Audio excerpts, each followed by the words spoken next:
patients, that it may be difficult to dry out the macula completely, either because you just can't, that blood-brain barrier is very compromised, or there may be other factors like epiretinal membrane, which may limit the amount may limit the drying of the macula.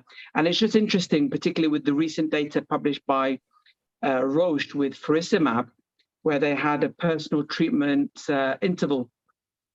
It's just interesting that they didn't necessarily aim for a dry macula, and in fact, so long as the macula was, below 325, that was tolerated, and those patients still had good outcomes. So how do you kind of reconcile that? I agree with you. You've shown some really good data that to dry the macula is the best thing, and to give the best visual outcomes. But actually, on an individual level, there are some patients where you might be able to tolerate a bit of fluid. What are your thoughts, Ahmed? I totally agree with you, Dr. Mohammed.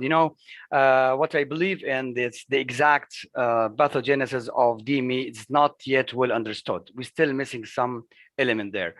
And I totally agree with you. We have to try to dry as much as we can. But if we have some like degenerative cyst or chronic cyst, the small cyst is not increasing in size or number. So definitely you can watch those kind of, especially if the visual acuity is stable. But sometimes as you mentioned that in some cases, which is not too much, you might that. But also again, and that's why they open the discussion for, when I mean that there is not still not understood, because what we are doing now is we are targeting only the overexpressed VEGF or inflammatory mediator, which is in the extracellular space. But the new drug coming, as you mentioned, they are targeting different pathway. They are trying to work now on the cellular level.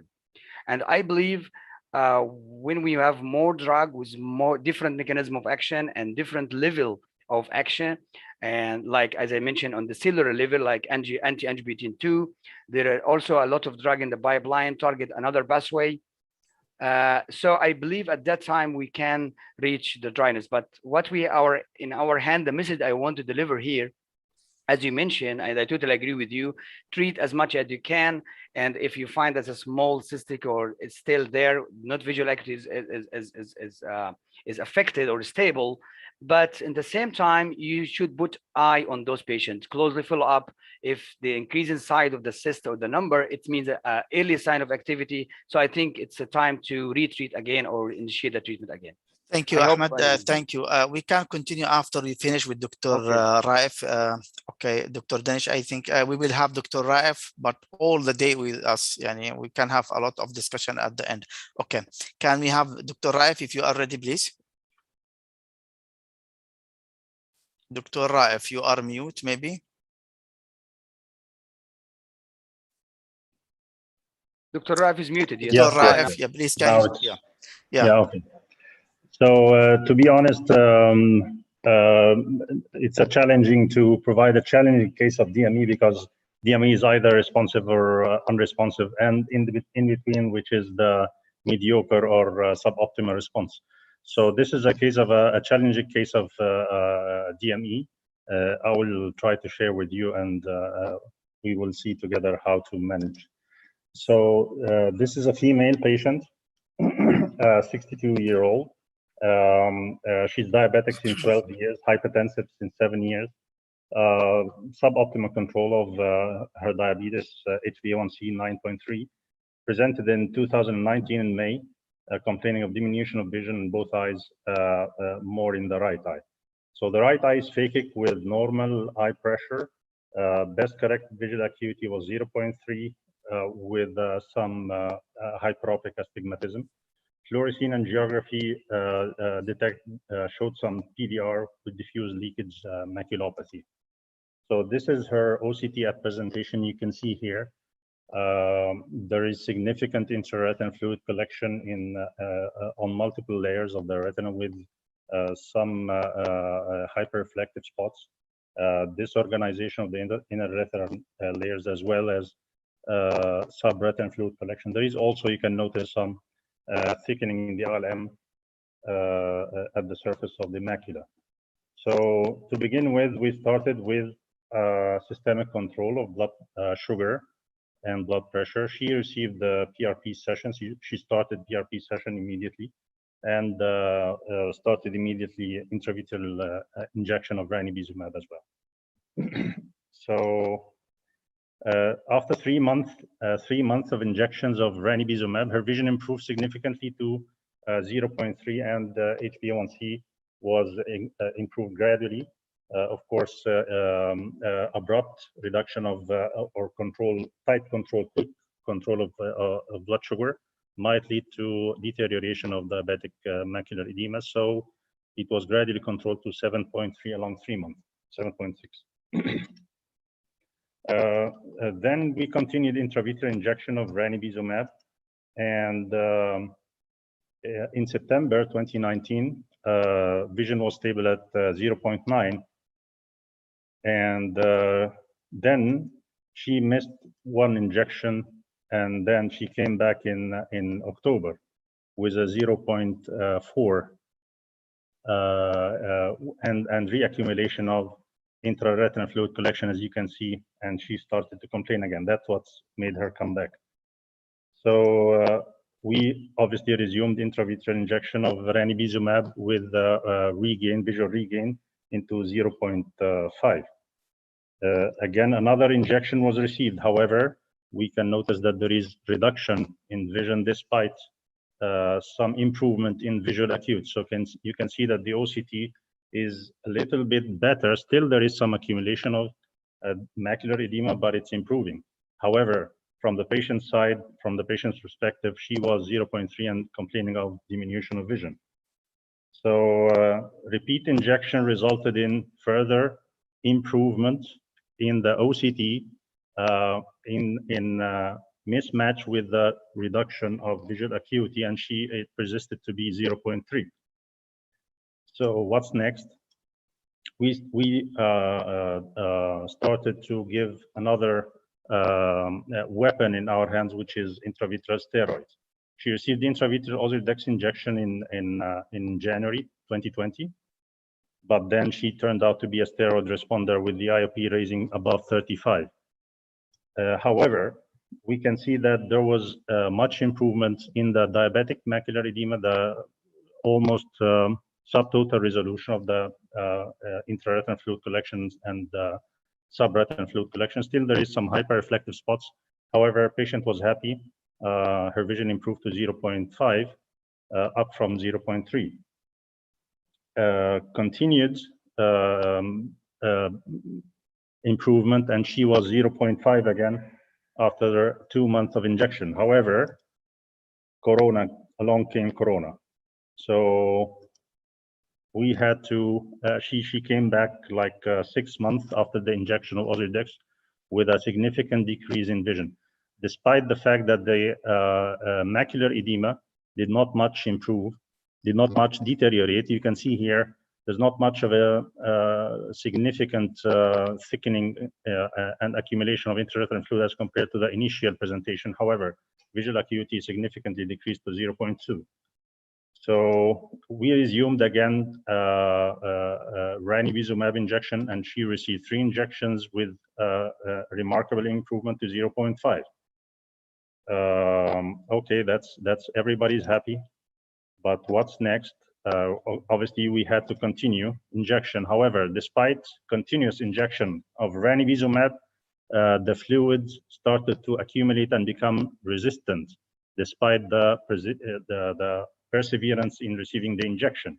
So she was receiving the injection, and the fluid did not much improve, despite that was after 1 month of injection, it was 0.3.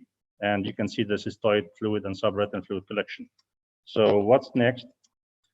We decided to shift to another molecule. Maybe we can find the difference. So she received aflibercept with a significant improvement from 0.3 to 0.6. However, you can see the cystoid spaces did not much improve. However, patient was happy and everybody was happy. So she came back later on for the second injection of aflibercept, and vision decreased to 0.4. And you can see here The fluid is becoming more resistant than before, and very much less response to the aflibercept. So what's next? We continued again, intravitreal aflibercept, and vision was stable at 0.4. So we continued again, but however, it was completely unresponsive to aflibercept after the third or fourth injection. So patient was complaining, and a huge cystoid fluid collection is accumulating in the fovea, and the vision decreased to 0.2. So at this moment in time, what's next? So it was a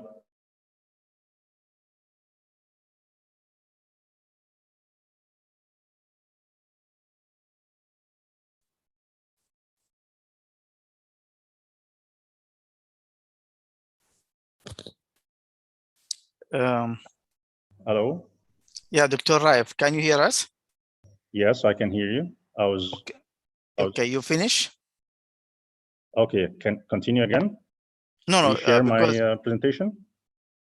Okay, you finished the first case, right? Hello, Dr. Raif, can you hear me? Dr. Raif? Dr. Ahmad? I'm not sure if the connection is okay. Yes. Can you hear me? Everyone is hear me? I think I can hear you. I can hear you, Dr. Muhammad. Yes. Okay, so I think we are having some problem with connection. Carry on. She received in. Because Dr. Raif, you already stopped share. Now we are not seeing the presentation.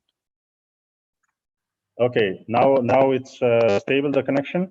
Yes, okay. Yeah, we can see now the slide, yes. Okay, can you go ahead to finish, okay, because already we are done. Okay, so I resumed again intravitreal ranibizumab after the stopping the response to aflibercept, and then vision improved at 0.4 with mediocre response, let's say, to the resolution of the repeat injection of ranibizumab. She's stable at 0.4. Repeat injection again, stable at 0.4. And in fact, you can see that the fluid is almost totally disappearing. However, vision never came back to 0.6 that she was there. Can you show us, because we are already only still pending. Okay. Yeah, that's it. So thank you. This is a case of very response to anti-VEGFs, and just wanted to share it with you to raise the issue of tachyphylaxis and the suboptimal responses. And you know, this is from real life, and yeah, we all face these cases. You know how it goes. Okay, thank you very much, Dr. Raif, for this an excellent case presentation that we are, I think most of us, we are facing similar to this most of the time. I don't know, we will see now if there is any comment. I will start with Dr. Danish. If you have any comment about this case. Actually, I wanted to talk about the fluid which Dr. Ahmed was talking about. See, okay, we're talking about trying to remove as much fluid as possible. So question one, you have a patient, you're giving the injections, and the patient is now 6/6, 20/20 and N6, but there are still some cysts. Would you continue to give the injections? Dr. Ahmed. Yeah, I think 6/6 vision, you know, what is the distribution of the cyst? Where is the cyst exactly? As I mentioned, if it is in the superficial layer and it's parafoveal and not affecting the vision, definitely I can watch him, because the patient is 6/6. We cannot inject, because also if you have any complication happen, for God's sake, from the injection, it will be a case. So and that's, if you reach 6/6 vision with a small cystic chain, that means that this cyst is not affecting the vision, and it might go away if you keep eyes on those patients. So don't rush, especially if this vision was worse than that and improved. Yes, we can stop and watch. Another important point also I want to highlight here is the control of the blood sugar. It's very, very important. I have some patients came to me with a small cystic changes at 20/25 vision, and I offer him injection, and the patient refused because he was afraid of injection. But I also came, okay, the hemoglobin A1C was 9, and after 3 months he came back to 6. He's very tight control, and interestingly, the cyst disappeared and the vision came back to 2020. So I believe control of blood sugar is a very, very important. And that's take me also to the case of Dr. Raif. If I can comment on that. Can you Ahmed just stop on Okay, this sorry, one? I'm Okay. just asking. Yeah, and if you don't, we want just to have to because there's a benefit from to the time. So if you can get a very sharp and direct to the point, if you don't mind. Okay. Mohammed, I just wanted a quick question for Raif. Yeah. Why do you think the eye became receptive to ranibizumab after initially it was resistant and you needed to switch to Eylea? You know, why did you get that ranibizumab Eylea to ranibizumab switch? Is there anything to the anything to do with the fact that they use steroid? No, it's not related to steroids, because after following the steroids, she received ranibizumab again. And following reception of ranibizumab, she became unresponsive. And only she became responsive to aflibercept. But then again, it was resistant to aflibercept. And to be honest, I improvised. I had not much of a tool to go with. So I thought of tachyphylaxis again if it's initially responsive to aflibercept, and then maybe now it's not responsive, so it might go back responsive to ranibizumab. How do I know if it wouldn't? So that was the only option to do. The other thing I could have gone through maybe was sub threshold or micropulse laser, but at that moment in time, we didn't have the machine, so that's what I could do. I couldn't think of vitrectomy because, you know, the condensation of the ILM was much less than justification of such a surgery. Very peculiar case. Very peculiar case. I'm not sure the mechanism. I can't think of. Tachyphylaxis is a good point, but I just don't believe in it as a reality. Sorry, I think Dinesh was going to make a point. Sorry. Yes. I was going to ask that supposing I have tried aflibercept. I mean, supposing I've started with ranibizumab, got a resistance, gone to aflibercept. If I get resistance to treatment, I would actually next think in terms of going back to Ozurdex. Yeah. Because, you know, Ozurdex works. I mean, I don't want to give Ozurdex more than twice a year. I would still prefer to stay on a 6-monthly dosing with Ozurdex. And in the interim period, it's good. It's a good way to use an anti-VEGF agent. You could use ranibizumab or aflibercept. So if I felt aflibercept was no longer working, my next drug of choice would be Ozurdex. I think Dr. Raed, he mentioned in his case that he used already steroid, but he have a high intraocular pressure.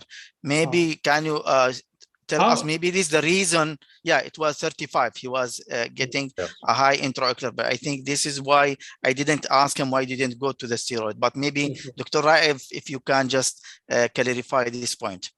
It's true. That was my next plan. If it's not responsive to ranibizumab, I would have injected the steroids, despite the fact that's being steroid responsive, and then go for a trabeculectomy or control with medical treatment. But for the time being, since she's responsive with ranibizumab, so I'll keep her on ranibizumab. But that's the answer to you, Dr. Dinesh, that I did not start with Ozurdex immediately because she had an IOP rise of more than 35. And I had to watch it carefully. And she also spent like 6 months without observation during the Corona time. I didn't want to repeat the story. Okay, Dr. Raif, I have a question about. One second, Doctor. Yeah. Would you try off-label brolucizumab in this situation, because you really don't have too many choices? It makes very good sense. We need a stronger molecule that's depleting all the intraretinal fluid for her. And maybe it's the answer to this case, to the dilemma of this case. So we're waiting for such a molecule to show up in the market. Absolutely. I think Dr. Denshi asked you, Dr. Raif, off-label. He was. Are you? I can. Okay, he don't want to answer in this way. I don't think. Answer after.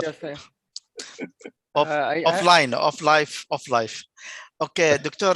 Raif, do you think maybe if you use, I know there is an high intraocular pressure.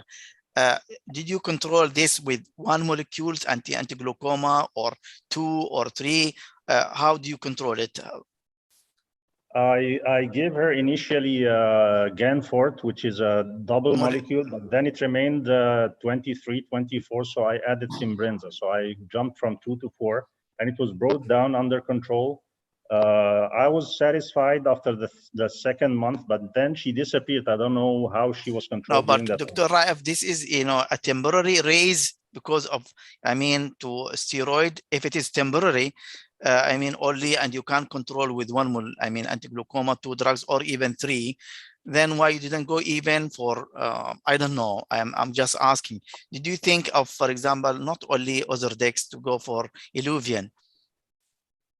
Because it is a very... steroid responders, they might surprise you. And initially, once you have a rise in IOP, you might go into a recalcitrant glaucoma, which is not initially it might respond to anti-glaucoma, but then with time and repeat injection of steroids, you might have resistant glaucoma. I faced issues like this with people for whom I insisted to re-inject with Ozurdex. So initially you might have a good response with glaucoma, anti-glaucoma medication, but then eventually you might end up with a trabeculectomy. Yeah, this is my question, Dr. Raif. That's why I ask you, because if the glaucoma, after using anti-glaucoma, did you continue this treatment? So she continue on only or for a certain period? Because if it's a certain period, I don't think it will be need. I mean, you can use another steroid, even if Iluvien. And I mean, if you now do the balance between improvement of the vision and tackling the diabetic macular edema or raise the intraocular pressure, I know it is a dilemma, but sometimes maybe you need to give something like this. This is my opinion. And then you can treat the glaucoma, even if you go for a surgical intervention later on. Absolutely. Yeah, it's true. I don't know. Mohammed, can I just say something? So I think the issue about the Iluvien, I mean, I do share Raif's reticence because of that pressure spike. However, if the intraocular pressure can be managed and controlled with drops, and this patient is getting insufficient response to anti-VEGF, then I do feel comfortable about using, you know, a longer-acting steroid like Iluvien.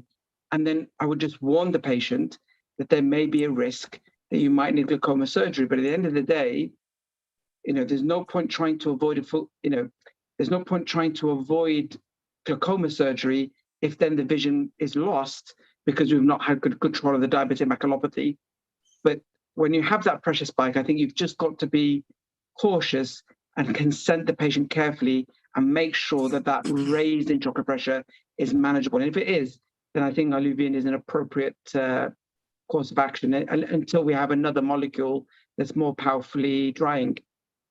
Ahmed, yes, I think you are. I thank you, Raif. It's a very nice case. I will have another point, because as you mentioned, your case was BDR with diabetic macular edema, and as I mentioned, as I understand from the case, that you start with PRP together with the anti-VEGF. So my question, what I usually do in those cases, if I have a BDR with DME, usually I start with anti-VEGF first, the protocol S, and then after drying the macula, then I defer the PRP, because my understanding or my hypothesis that if you do a full PRP at the beginning, there is two things. First thing, that you will increase the edema, and in the future, any overexpression of the VEGF, the only place that the VEGF will affect is the macula, because there is no other retina. All the retina is burned with laser. So you will have such kind of resistant cases and sometimes respond or not, because all the changes will be on the macular edema.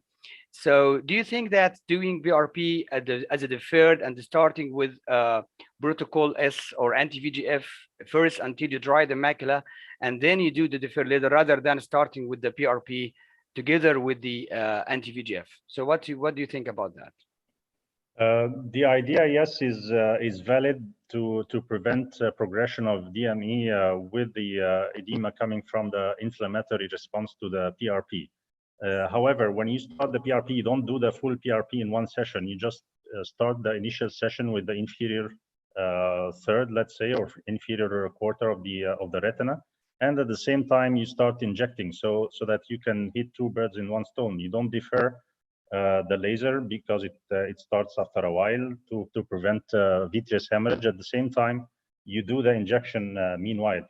So you don't induce much of inflammation.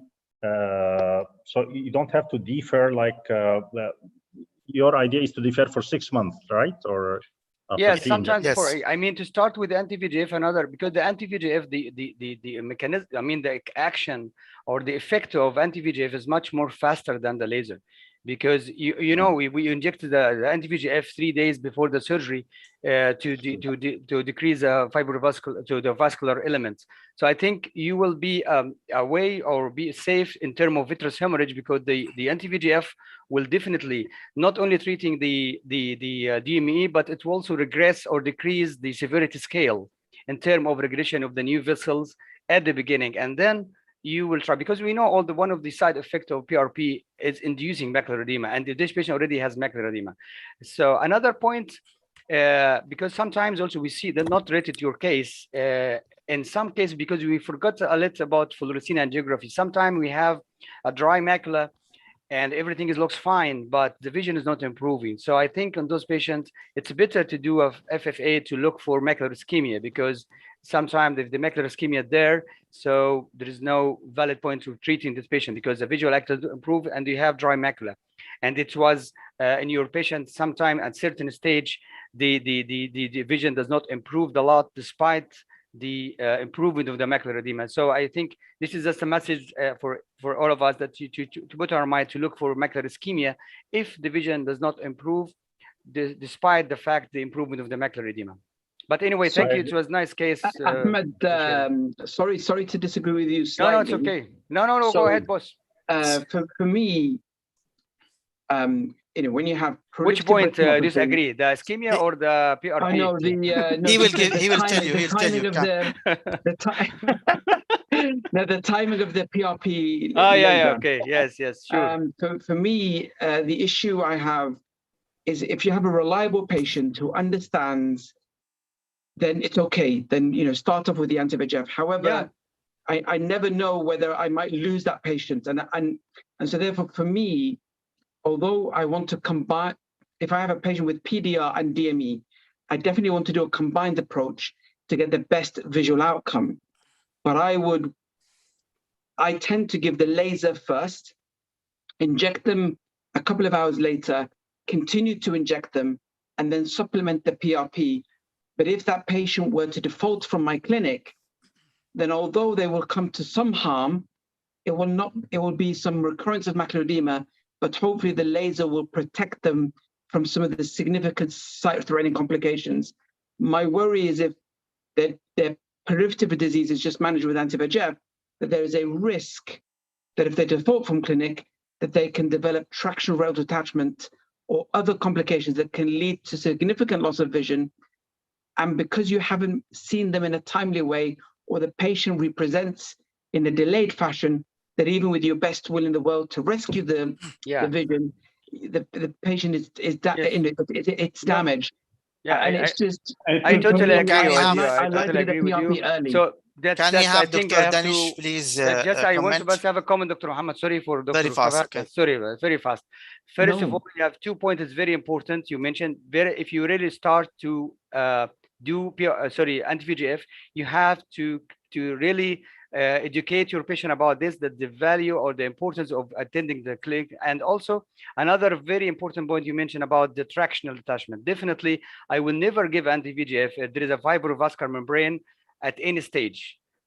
Before we use a small membrane, you can inject, but some cases, if the membrane is small, you interestingly or surprisingly, you find this membrane contract and do the localized detachment at this area. So thank you for highlighting these 2 points. So first of all, you have to make sure the patient is compliant. Second point, don't inject if any element of fibrovascular membrane to avoid crunch phenomena. I totally agree. Okay, can we have the last comment from Dr. Danish, please? Yes. Yeah, so basically what Dr. Fahd was highlighting, we know that if you have a patient on monotherapy with anti-VEGF who loses follow-up, 50% of these patients can come back with very severe traction detachments or vitreous hemorrhage, and you can lose these eyes.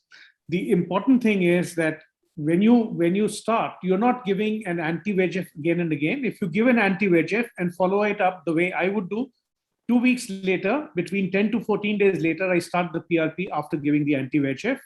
Complete the PRP in 3 to 4 sessions minimum, so that there's no chance of increasing of the macular edema. Macular edema occurs when you do too much of laser in one go, or use too high intensity burns in one go, or the patient has nephropathy. These are 3 important conditions where macular edema gets very badly exacerbated. So this is the important thing. And if you do that, you will not get an increase in macular edema. You're able to complete the PRP. And this PRP is not till the equator. This PRP must go up to the aura. The biggest problem is we go by the ETDRS rules, which were made because at that time the lenses could not go beyond the equator.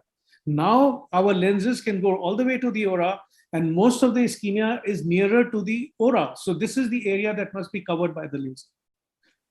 And in fact, that can bring down the incidence of macular edema. If you see the protocol S, patients of diabetic macular edema, when treated by laser with PRP with anti-VEGF, the number of anti-VEGF injections went down to half. So that's the important thing. Thank you very much. I think we have many questions about the case that presented by Dr. Raif. It is an excellent case. And if we continue, we can have the whole session about it. So let us move with the other cases, then maybe we can discuss the other point from the other cases presentation. Can we have Dr. Danish now, your case, please?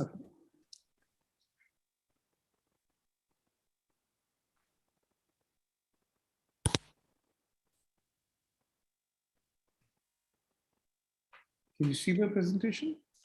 Yes, we can see, please, yes.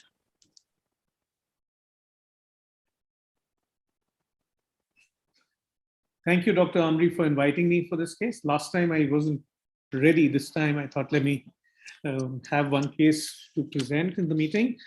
This is my disclaimer. And now, this is a patient who was a 58-year-old gentleman, had history of diabetes for more than 10 years, history of vitreoretinal surgery for a vitreous hemorrhage with traction detachment in the left eye with poor vision postoperatively. The right eye had proliferative diabetic retinopathy with center involving macular edema. Now, basically, this case is the story of his treatment from 2014 to 2021 and the lessons that we've learned from that. This is how he presented this is the fluorescein angiography at presentation in 2014. He was lasered, and despite the laser, you can see there was persistent neovascularization in 2015. Despite this is an year later. Now, if you see this patient, he received initially intravitreal bevacizumab, just one injection in 2014, and then he received another injection in 2015. And after that, now you can see throughout, despite that, in 2015, despite and 16, he's got Lucentis, and despite the Lucentis, we found that there's hardly any improvement occurring, and finally he was given Ozurdex. When he was given Ozurdex, there is a response coming. You can see the response started coming to the treatment, and during this period he had a visual acuity of 6.9 and N8. That's 20 by 32 and N8.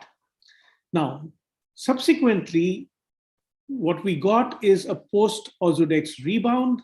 This rebound was then managed with Lucentis again, and you can see over here some response was there to Lucentis, but not adequate. You can see these large cysts persisting all the way for the next 6 months. Then you can see over here we've given another Ozurdex on 8/6/2017 because the Lucentis was not working well. And despite the Ozurdex, this time we did not get much of an improvement in the macular edema. When we didn't get this response, the patient was given an intravitreal injection of Eylea, and it seemed to work for him. And you can see following the Eylea, the edema went down. And Eylea, incidentally, at that time was very expensive in our country. So he couldn't afford Eylea on a regular basis. So this is where we were. This is probably the best he ever got with treatment. In the meantime, you can understand that since he was also getting anti-VEGF agents, the persistent PDR became lesser and lesser, and complete resolution of the PDR occurred by 2017. This is also to highlight that just because you've done laser doesn't mean the PDR will go away. You still need to check out whether your laser is adequate, and a fluorescein angiography is important for that.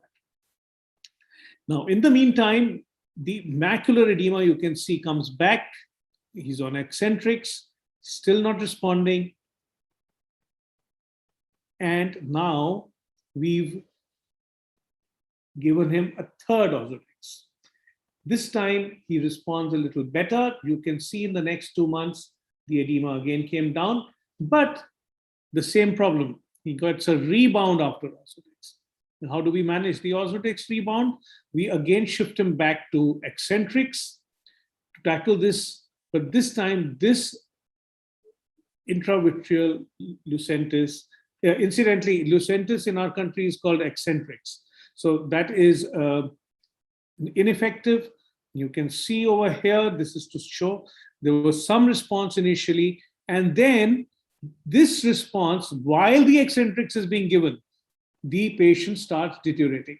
You can see over here, despite monthly eccentrics, there's a worsening going on, does not respond. Finally, the patient got sick of it for some time. So we said, all right, let's see what happens if we don't give you any injection. And there was a slight worsening, and that stayed at. And then since it was worsening, we decided to give him Eylea. And this time, despite the Eylea, he worsened. Now, this is post-Eylea. The patient actually worsened rather than improved. He was given another ranibizumab, no response, non-responding. What do we do?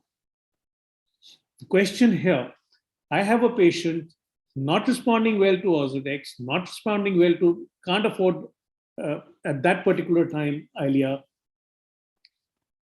What do I do in this? Well, let me answer this myself. We didn't do anything. We left him alone. And guess what happened? His improvement occurred to a level that had not happened in the past 7 years. And the vision improved both subjectively and objectively. Near vision was N6, distant vision was 6/9. So what happened? How did this improvement occur?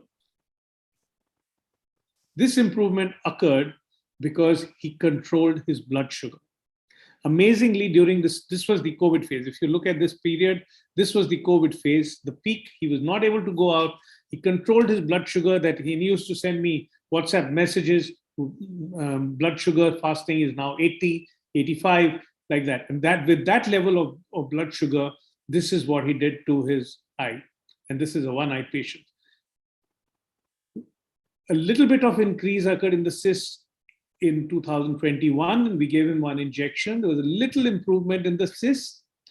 But then what happens? From June to September, suddenly he comes back with worsening. So I asked him, what happened? You were controlling your blood sugar very well. And he says, look, I went back to my hometown. There was total loss of control. Hyperglycemia was uncontrolled during that period, and the worsening started happening. So basically, just 3 months of loss of glycemic control precipitated a worsening that had improved.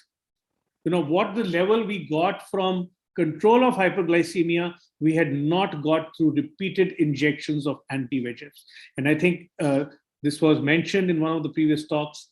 And this is what the objective of this presentation was, to highlight, A, there could be non-responding patients. These patients could show you that response to Ozurdex, but the response to Ozurdex also can decrease over time. So it's not that it will be continuously there. And with Ozurdex, the possibility of a rebound is very high, which you need to cover with anti-VEGF agents. Aflibercept can work in many of these situations, but I think the lesson was for me, the maximum efficacy was of even moderate term hyperglycemia control. And that is the essence of this talk, that what we need to concentrate most is on the systemic factors. If we do that, a lot of our problems should probably settle. Thank you very much. Thank you very much, Dr. Danish. This is also an excellent case presentation. You highlight about a certain topic that I think it should be A, not B or C for us when we are dealing with diabetic macular edema. So if there is any question from Dr. Fahad, Dr. Barqi, Dr. Raif. Fahad? Hi, Dinesh. Excellent talk.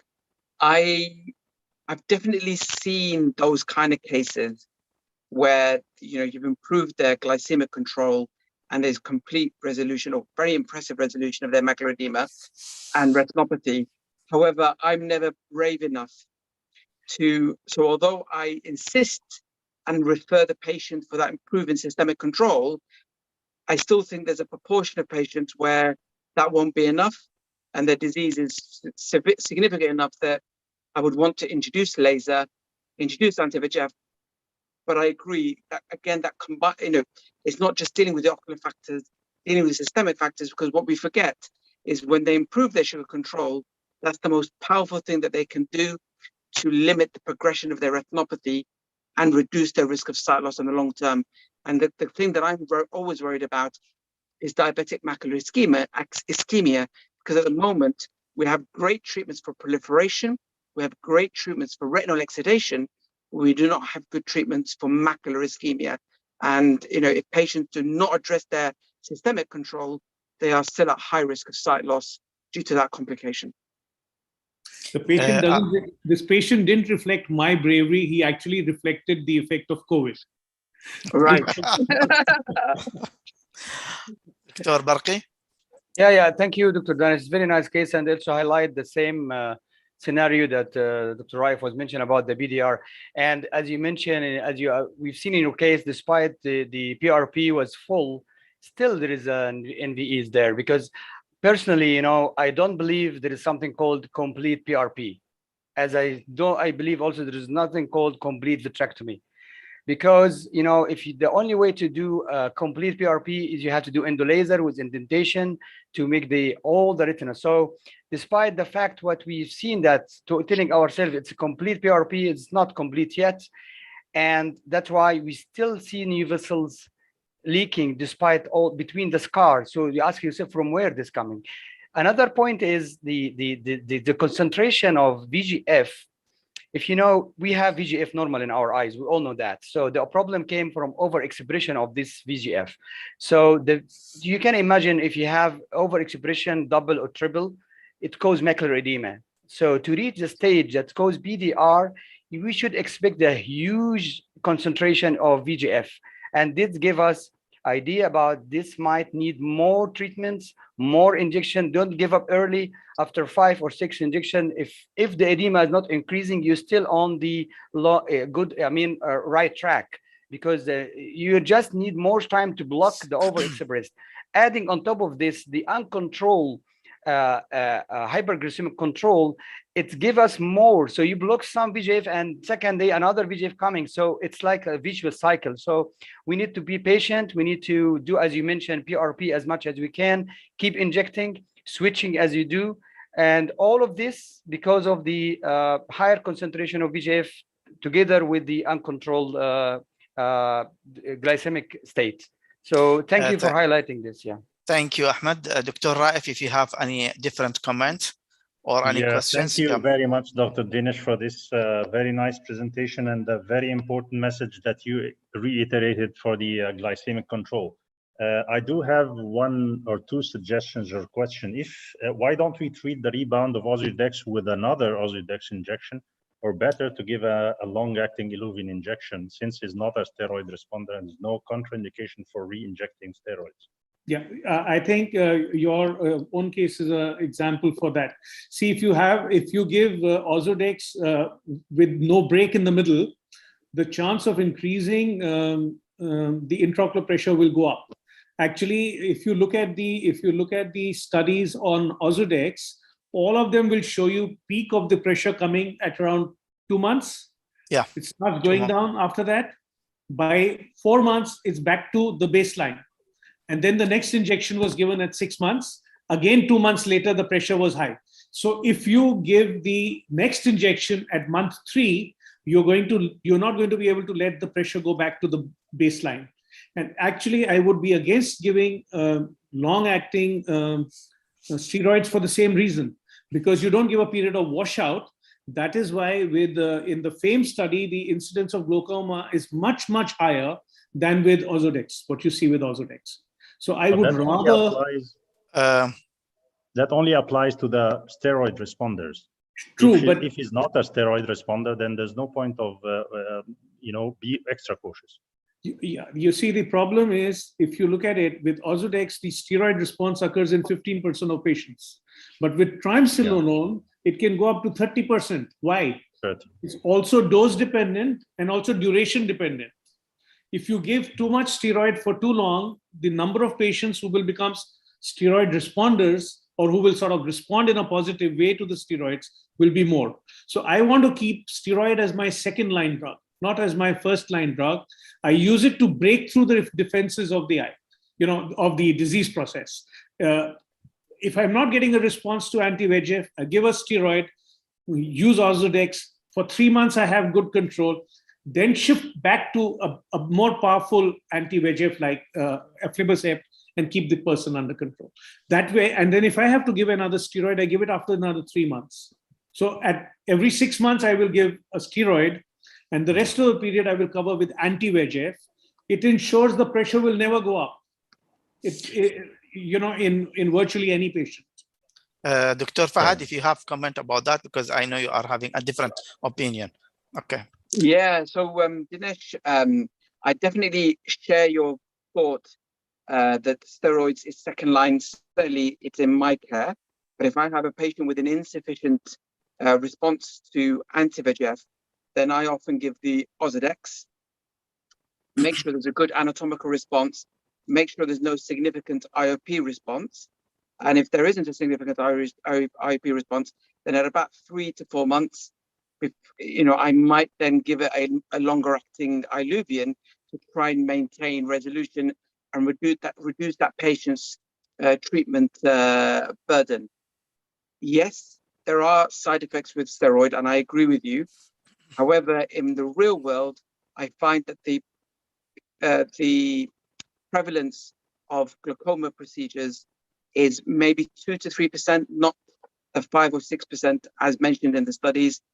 But just to consolidate Dr. Raif's point, if you have a patient who've given a steroid challenge to, like Ozurdex, and there's been no response, then the risk of a steroid response with Iluvien is significantly low, and actually that improves your safety profile.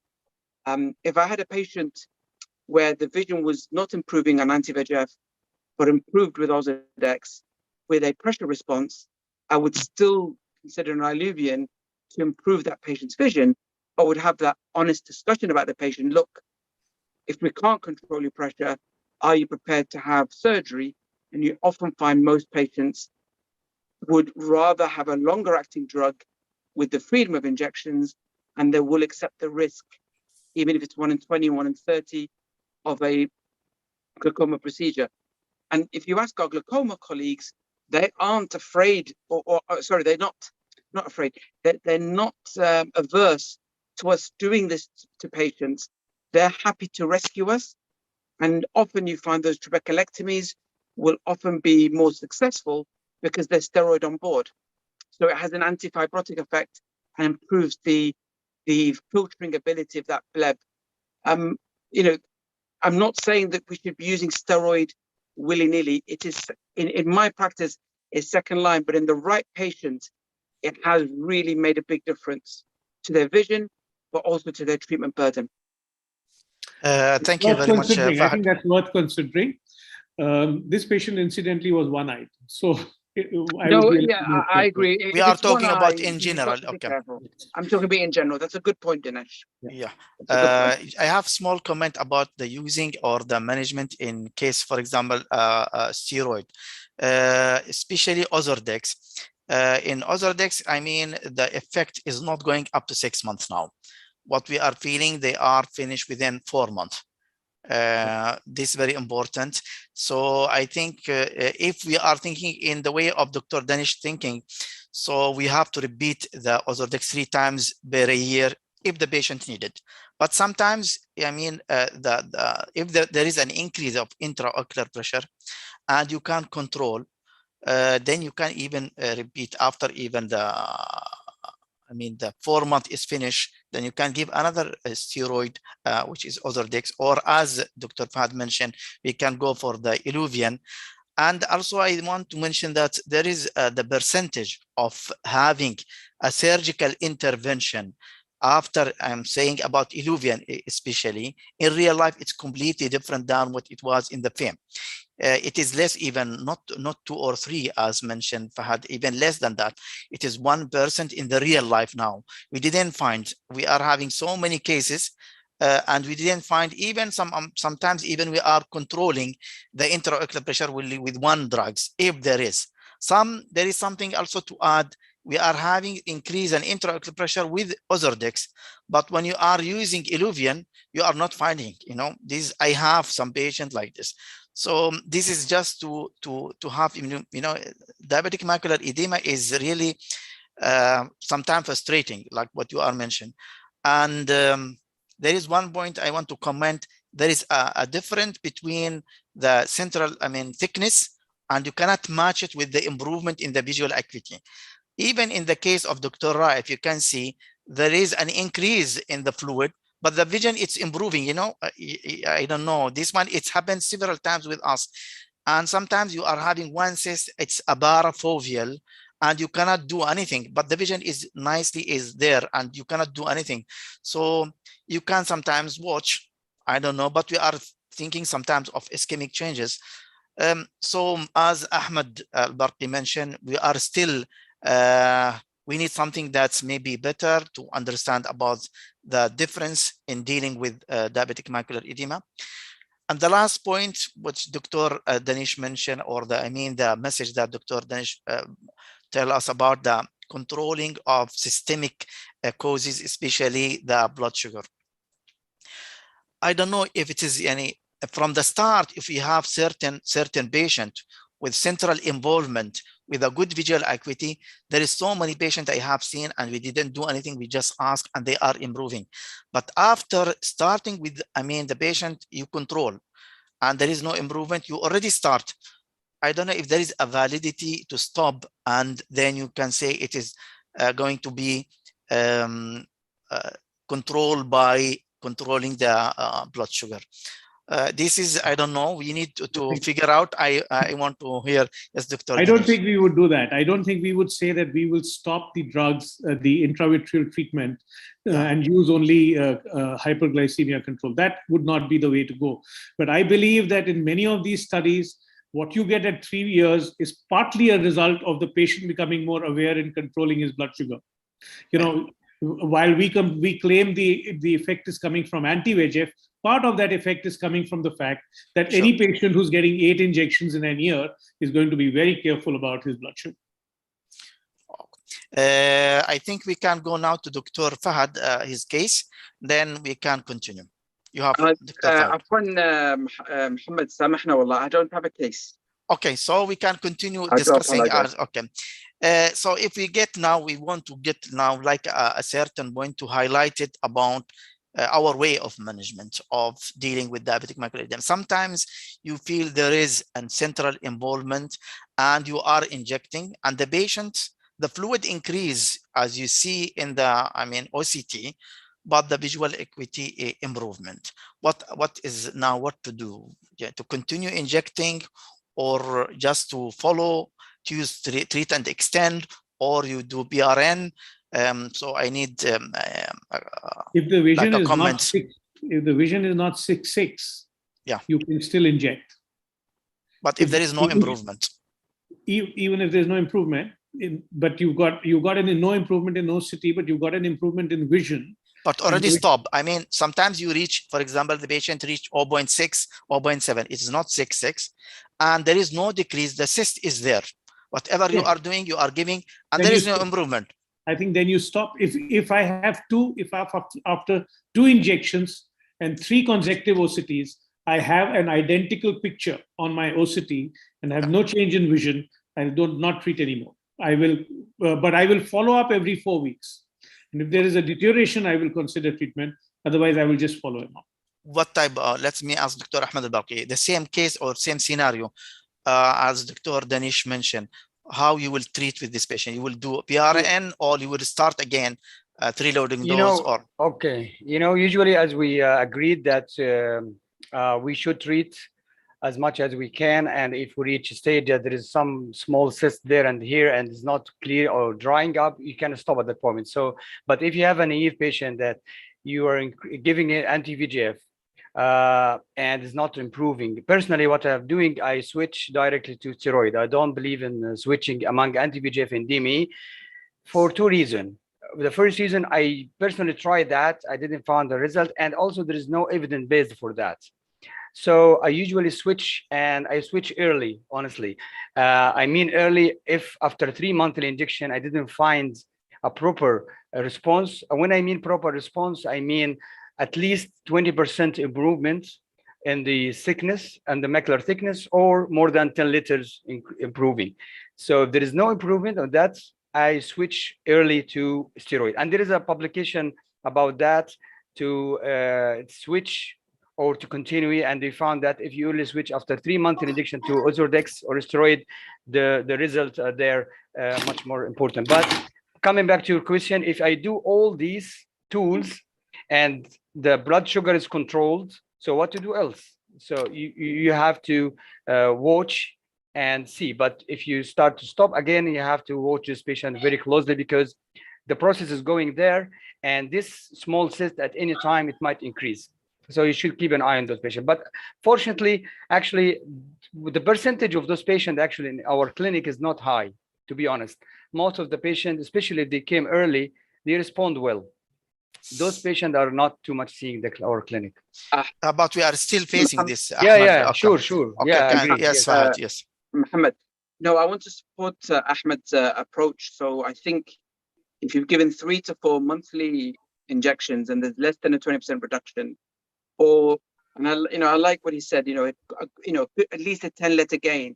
So he's setting a high bar there that he would consider steroid. There's an interesting paper that was published, I don't know if it's ophthalmology retina or in retina, where they looked at the cytokine profile of eyes and matched that with how well they responded to anti-VEGF.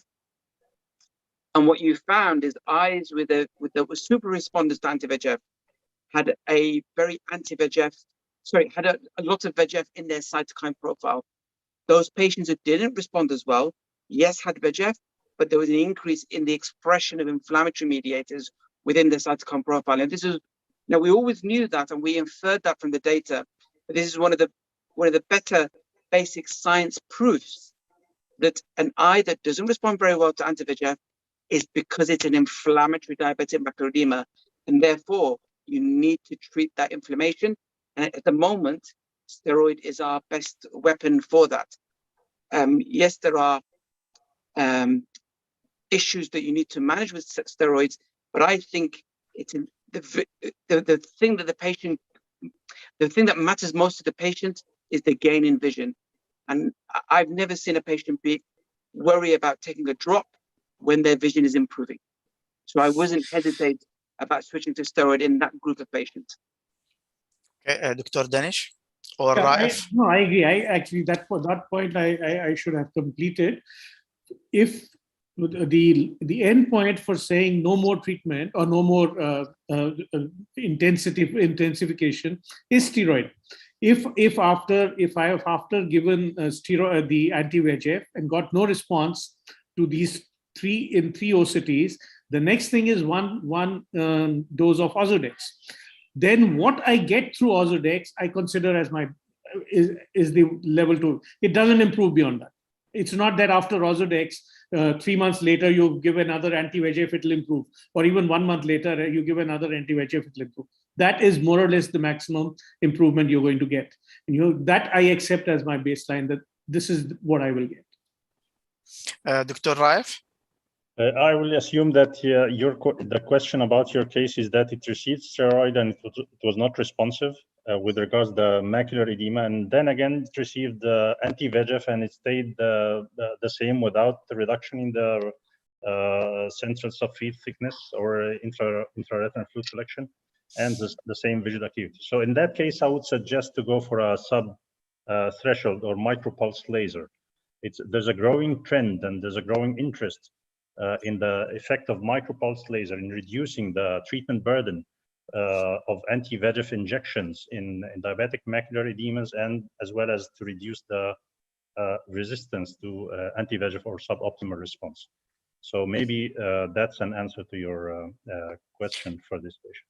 We can say that is, yeah. Would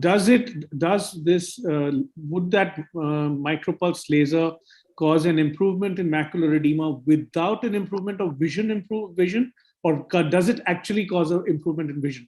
Because I somehow get the feeling that the vision doesn't improve, the edema may go away. The evidence is there for improving the macular edema, for the reducing the intraretinal fluid collection. Yes. But without, you mean, as a question, Dr. Danish, you want to get the answer, without improvement in the visual acuity, right, Dr. Raif? Some people do improve, and some people do improve, and some people do not. So you cannot tell which patient will have the preferred response, let's say. But there definitely will be some improvement in the macular. The same applies to the vitrectomy. So if you go for a vitrectomy for diabetic macular edema as a final last, let's say, third weapon resort for diabetic macular edema, you will have much decrease in the retina thickness. But would that be reflected in visual acuity? There's no evidence that supports. It's not. Usually it is not. That is the whole problem. And sometimes you need also after vitrectomy to give again steroid, maybe to treat, maybe there will be an increase in the diabetic macular edema, and you need to go also back to the steroid for the treatment of even after vitrectomy. Yes. Sometimes, yes. I have a comment, Dr. Muhammad, if you still have time, or we are done? Yeah, because already just a comment about the visual acuity, because in our practice and all the study, we count on the best corrective visual acuity. And sometimes, and I've seen, I don't know if our colleagues seen this, the patient came to you in the clinic and they asked him, how do you feel today? He said, yes, I can see better, but on the chart, it's the same. So quality-wise. Sorry?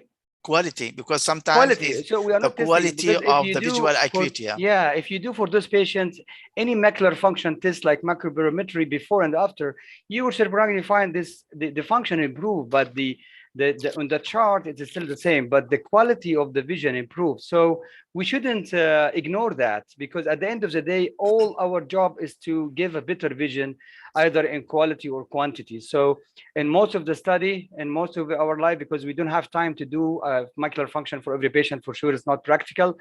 But again, so if the fluid is there and the visual does not improve, I think those patients might have a better quality rather than quantity. But so you can ask the patient verbally, if you ever feel better, you can see clearly, or in reading or something like that. So it also should be considered in this way.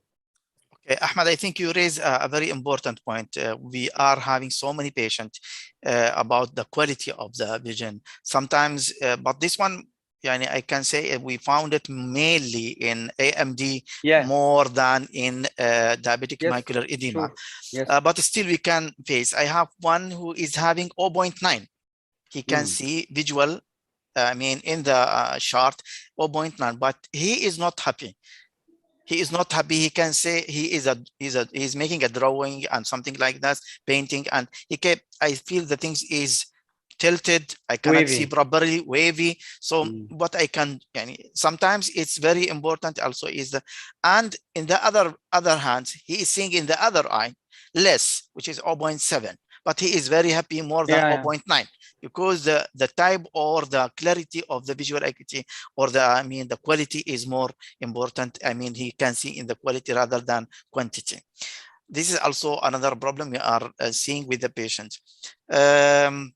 I don't know if there is any points anyone want to highlight. Maybe I want to ask you, Ahmed. Ahmed, I will ask you before I forget this point. No, it's okay. Sometimes, Ahmed, you mentioned you are talking about the fluid, and think the fluid. Sometimes there is no, I think we raised this one, there is no matching between visual acuity and fluid. Okay, especially if the fluid is parafoveal.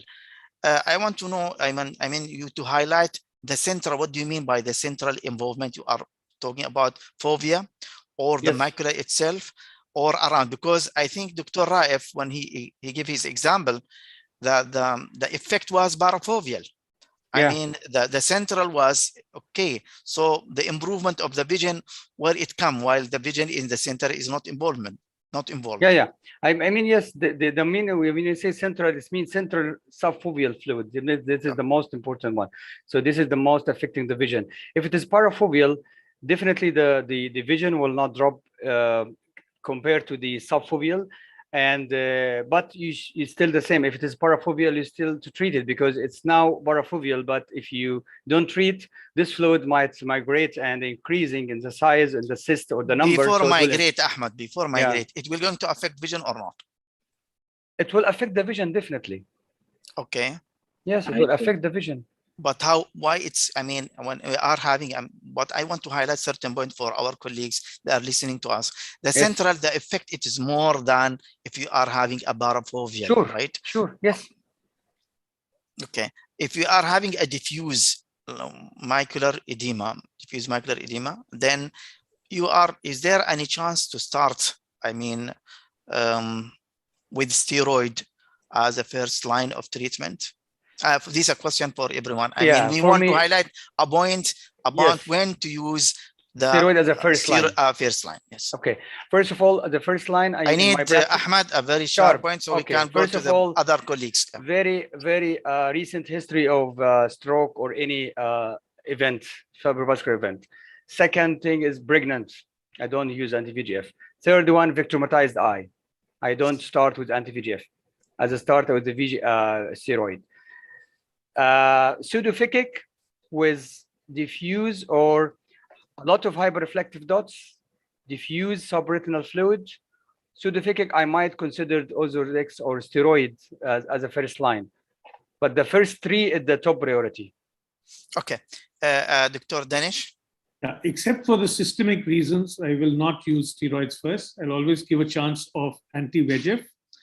If in my first three anti-VEGFs I don't get adequate response, I will shift to steroids. Okay, to continue, Dr. Danish, when you will shift? If you, for example, after 3 or 6? 3. I won't wait for 6. Okay, Dr. Fahad, you are me and you, Fahad, we are different little bit, I know. So that's why I will listen to you at the end. No.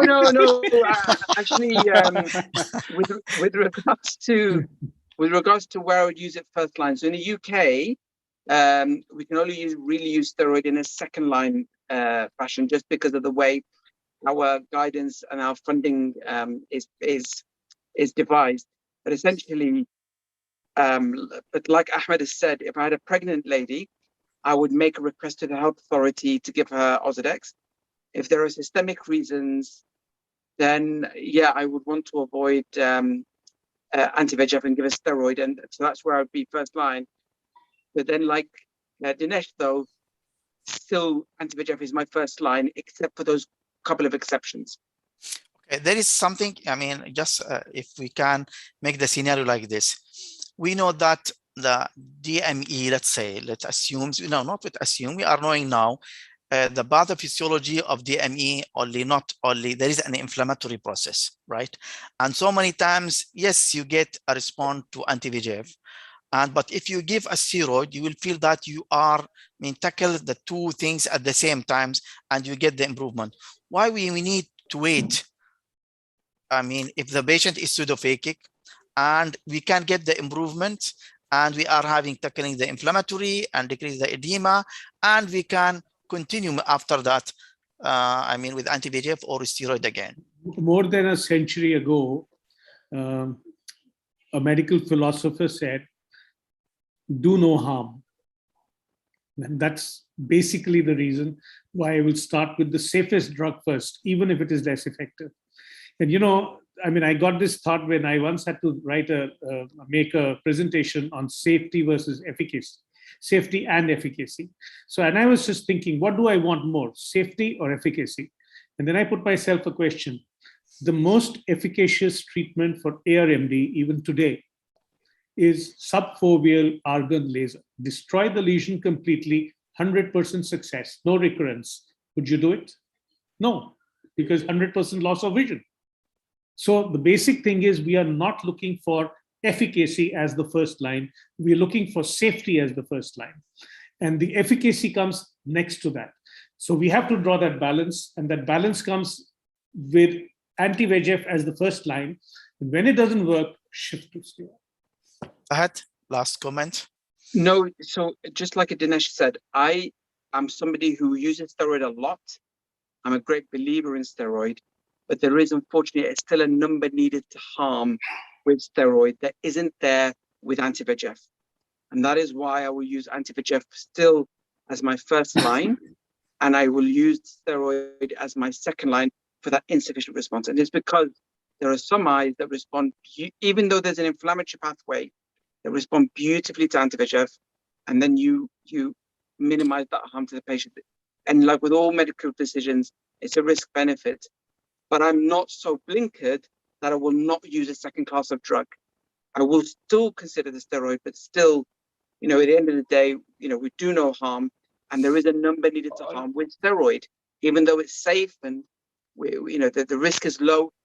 It's not as safe as anti-VEGF. Also, one more point, Dr. Muhammad, if you, yes, I just to highlight also when to use a steroid also. Personally, also, if I have a case with the hard exudates threatening the macula or about it, I think a steroid has a rule, and there was seen in Bevodex trial. And personally, I've seen that. So if you have a case with the hard exudate threatening the fovea, I use it very early because I want to clear it before, because if you have a plaque under the fovea, the vision will not improve at all. So in hard exudate, you should think earlier about steroid also. Ahmed, but also, if you don't mind, also anti-VEGF, they can also manage the hard. Yeah, but the clearance is more with if you continue with, for example, 5, 6, 7, sometimes injection, you will feel that also there is an effect of. Yeah, but the clearance is much more faster with the steroids because these. Raif, I'm forgetting you because I cannot see your photos. That's why I cannot see you. So Raif, there is I cannot see him. He is not showing. Only his Dr. name. Raif. Yeah, Dr. Raif. Okay, Dr. Raif, not you, Ahmed. Sorry about the camera. I don't mean that to forget. Yeah. I really agree with all my colleagues about the indication of Ozurdex, and I would like to add the indication of vitrectomized eyes. Where Ozurdex would provide the most long durable modality of treatment for the treatment of diabetic macular edema, and as well for the last note that Dr. Ahmed Barki mentioned about the hard exudates. But also we can combine Ozurdex with anti-VEGF, because this is a real permanent sight-threatening problem that if it reaches under the fovea, then nothing would make any effect.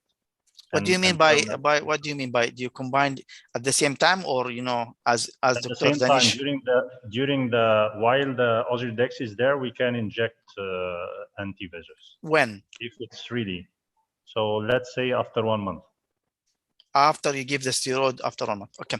So is there any comment on Dr. Raif, or otherwise we can have a last comment about where we are now? Do we think we are having a very good baseline of management of DME, or we are still looking for or wondering or asking for something different to have to treat the diabetic macular edema? Dr. Danish, start with you.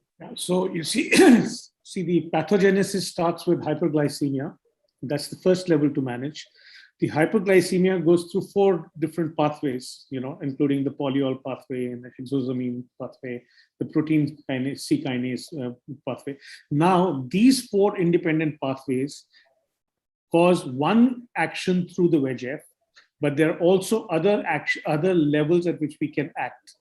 And if we act at 2 levels simultaneously, which is what the newer drugs are trying, we may get a better effect. And we've seen that if you use only anti-VEGF agents, there's a point beyond which you don't get resolution. And there are some patients in whom you don't get a resolution. There are only 25% of patients who are very well managed by anti-VEGF alone. The rest require something in addition. And I think that's where we still have need for other drugs. And I hope that maybe in the next few years, we'll get them. So do you think what is the percentage now we can reach up to what for management if you use all the weapon? 60? We have, yeah, if you look at it, 25% you have who will respond very well, the elite responders.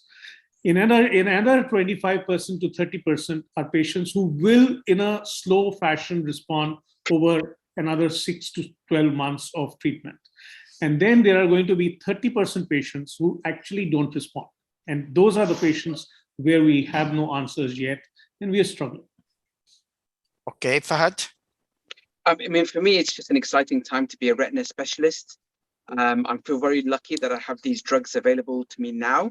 The Lucentis, Eylea, Ozurdex, and Iluvian, and I've had some really good success with these drugs. However, I am looking forward to the new developments, viral vectors, PDS, faricimab, brolucizumab, because I feel that we will be able to manage these patients probably better with just VEGF or looking at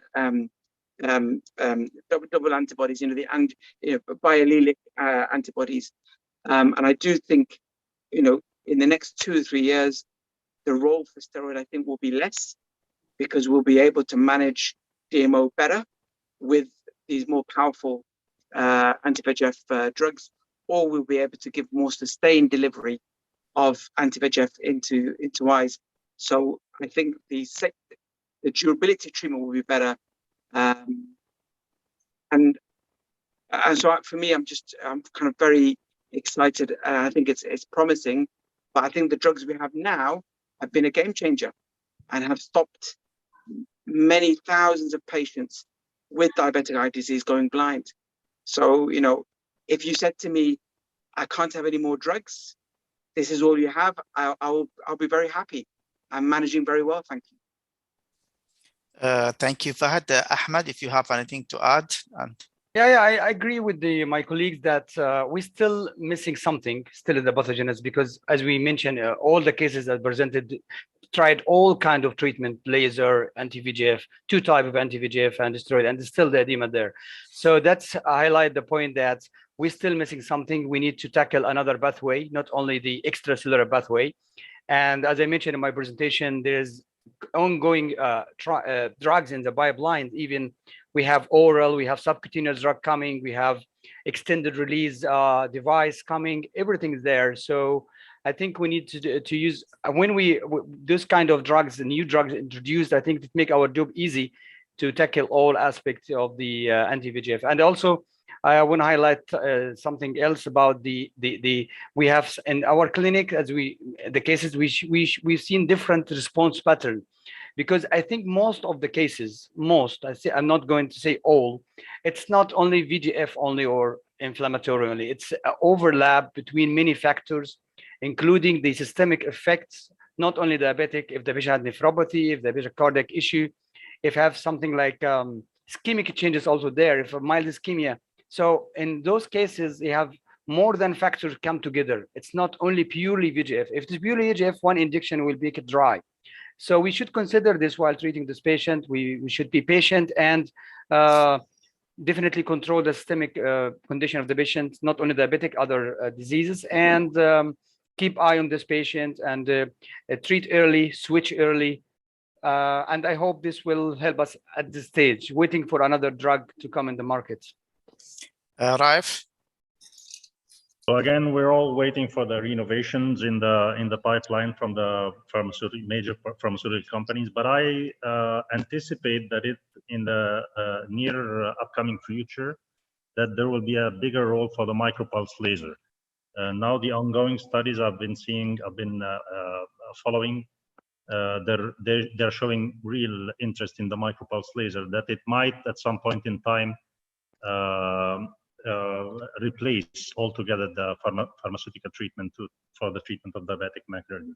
And we'll see how the studies will show up. Thank you very much. I think we came to the end of this session.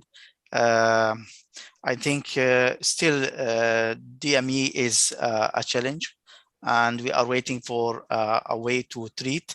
But as Dr. Fahd, I like what Dr. Fahd said, that we are very happy and we thank God for what we are having, because what we don't do during the last, let's say, 15 years, the method of treatment of DME is completely changed, and we are completely different than what we have before. Only one weapon, which was the laser. Now we are having several weapons, and we can use in a proper way that we can manage, and we have to deal for each patient is different. This is the most important. Every patient is different than another one.